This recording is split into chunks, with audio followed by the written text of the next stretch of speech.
Okay, it's July 4th, later in the day, after I've been working on my WCB appeal. It's due, it's due tomorrow. And I just want to say, in my struggle to find a doctor, I saw this doctor today.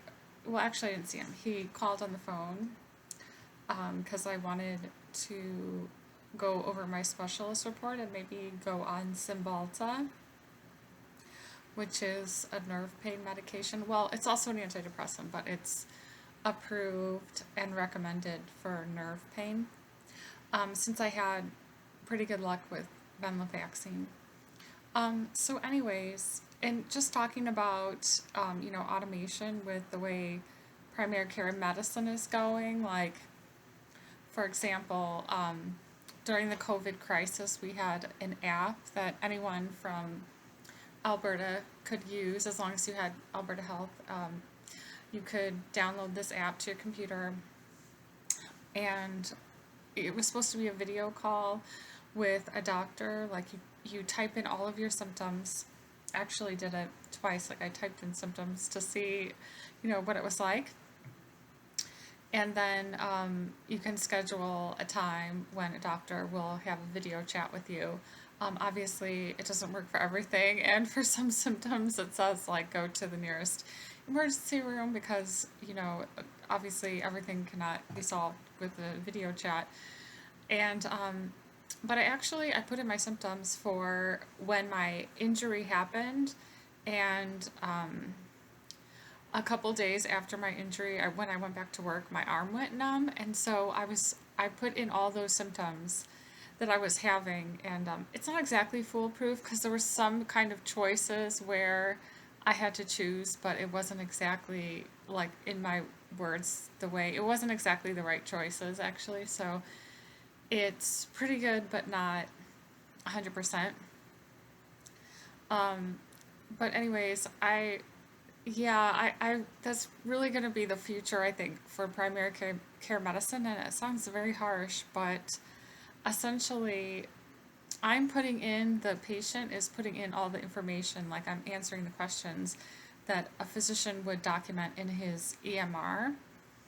And so it saves time in that way because there's no mistakes. And then the computer app just kind of analyzes your situation and says if you need a doctor's appointment or you need to go to the ER. And I imagine when the doctor logs in for your appointment, if you scheduled one, all of the relevant information would already be there, all of your questions, and it's foolproof. Also because I would assume all the appointments are recorded and saved on the cloud somewhere that, it's kind of like a quality control that you can say, if a doctor gave you a wrong response or a wrong answer, it would all be, recorded, I would imagine. So I really think it's the future of primary care because something like that is blind. The doctor would be blind towards your race. Well, actually they could see you, of course, but they would be blind towards, well, they might be able to ask you your job, so they might know your socioeconomic status, but they can't refuse you an appointment like so many doctors do here, when they just decide you're not the patient, you're for them, or you're going to be too much trouble. They don't want you as their primary care doctor, which has happened to me with my work injury because people don't want to deal with an injury or whatever, or maybe they think I will, ask for opioid pain medication, which, I haven't. So I was just asking for physiotherapy treatment for my neck injury, hernia disc. So anyways,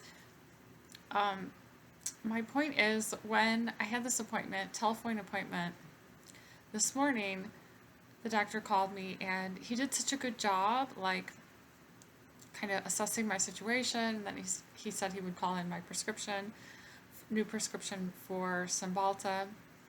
And it's interactions like that, you feel kind of bad, these people are going to lose their jobs through an app is basically going to take over. and there's going to be a lot fewer primary care doctors, and I don't even know, like, I think it's just kind of will be like a big money saving thing. It would be obviously a lot cheaper for most patients to use an app for primary care. But you feel bad when you, like, if young doctors are starting out, just to know, like, in 5 or 10 years, I would assume, like, their jobs are going to be mostly replaced or online or something like that, and I imagine the wages would go down as well if they're just kind of like call center operators or just sitting, taking appointments online or whatnot.